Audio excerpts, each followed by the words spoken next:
बीजेपीचे जी काही मुलं आहेत त्यांनी एक महानगरपालिकेला 22 तारखेलाच पत्र दिला होता की आम्हाला 3 पैकी कुठलं तरी एक मैदान उपलब्ध करून द्यावा। त्यात एक होता सुभाष मैदान, दुसरा होता फडके मैदान आणि तिसरा होता आपलं मॅक्सी ग्राउंड। या तिन्ही ग्राउंडपैकी कुठला तरी एक द्यावा। प्रथम त्यांनी त्याचं चूज केला की आम्ही सुभाष मैदानात हे करतो, पण तिथे त्यांनी पोलिसांनी त्यांना नाकारलं। मग त्या मुलांनी चूज केलं की आम्ही फडके मैदानात करतो। तर फडके मैदानात परवा एक पत्र येतो या प्रकारे आणि त्यांना काल परवानगी पण दिली जाते की तिथे रबर क्रिकेटची मॅच होणार। हे कुठे ना कुठे सत्ताधारी पक्षाला प्रशासन सोबत घेऊन त्यांचं आंदोलन दाबण्याचा प्रयत्न करत आहे। त्याच्या पलीकडे जाऊन आता पोलीस त्यांना नोटीस बजावत आहेत की तुम्ही त्या आंदोलनात सहभागी होऊ शकत नाही, तुमच्याकडे कुठल्याच प्रकारची परवानगी नाही। असा मला त्यांच्याचपैकी एका मुलीचा फोन आला आणि तिने मला ही माहिती दिली। पण जर ते या प्रकारे लोकशाहीचा जो हक्क आहे त्यांचा आंदोलन करणे ते दाबण्याचा प्रयत्न करत असतील तर ते अजिबात चालणार नाही। जर ते त्यांना जागा कुठली मिळून देत नसतील तर हा आंदोलन रस्त्यावर होईल आणि आम्ही काँग्रेस पक्षातर्फे तो आंदोलन त्यांचे प्रतिनिधी म्हणून त्या मुलांचे तो आंदोलन करू। हे कुठे ना कुठे लोकशाही दडपण्याचा प्रयत्न जे सत्ताधारी पक्षाकडून होत आहे ते थांबलं पाहिजे।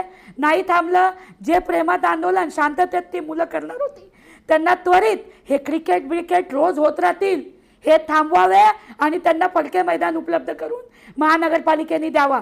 आणि जेव्हा पण अशा प्रकारे 2-2 पत्र एकाच दिवशी भेटतात तेव्हा महानगरपालिका दोघांना काय सांगते, कोणालाही परवानगी देण्यात येणार नाही। मग यांना कशी भेटली?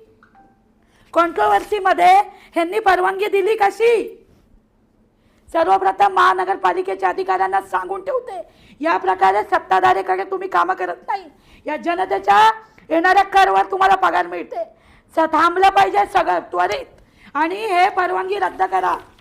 ही जी परवानगी दिली आहे ना, कॉन्ट्रोवर्सी आहे नाही, तुमचंच मग सांगणं असतं। एकाच ठिकाणी 2 परवानग्या मागण्यात आल्या तर ती रद्द करण्यात येते। आम्ही म्हणत नाही ह्याला द्या, ह्याला परवानगीची गरज नाही हो, लोकांचा मुद्दा हे तर होणार आणि नक्कीच होणार। रद्द नाही झाली तर काय करणार? तरी आंदोलन होणार, 100% होणार। ह्याला जबाबदार पोलीस प्रशासन असणार। जर ती मुलं एकदम पद्धतशीर पत्रात लिहित आहेत की आम्ही 12ला बसू, 5ला शांततेपूर्वक उठू, मग पोलिसांना असं पत्र व्यवहार करून मुलांना घाबरवण्याची गरजच नव्हती। का घाबरवण्याचा प्रयत्न केला जातोय?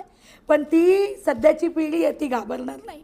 तुम्ही बघत असाल दिल्लीच्या जंतर मंतरवरनं कालच संध्याकाळी मी आली आहे रात्री की कुठल्या प्रकारे 3 वर्षाच्या मुलापासून ते 30 वर्षाच्या एक UPSCचा मुलगापर्यंत तिथे बसलाय। काय हालत करून ठेवली आहे तुम्ही त्यांना?